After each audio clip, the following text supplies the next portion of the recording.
যুবক বলে ঘুমায় যাওয়ার পরে স্বপ্নের মধ্যে দেখতেছিলাম আমার বাবার লাশটা জমিনের মধ্যে রাখা, আমার বাবার লাশটা চাদর দিয়ে ঢেকে রাখা। ওই যে আমি যেইভাবে চাদর দিয়ে ঢেকে রেখেছিলাম ঠিক তেমনি ভাবে ওই চাদর দিয়ে আমার বাবার লাশটা ঢেকে রাখা।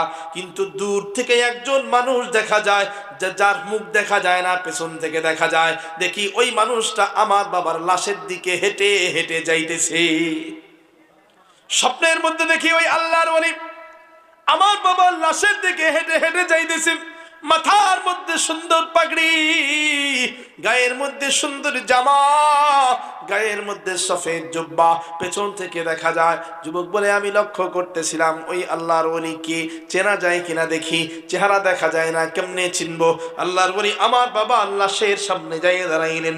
যুবক বলে আমি স্বপ্নের মধ্যে উকি দিয়া দিয়া দেখতেছিলাম যে আল্লাহর ওলি কি করে। দেখি ওই আল্লাহর ওলি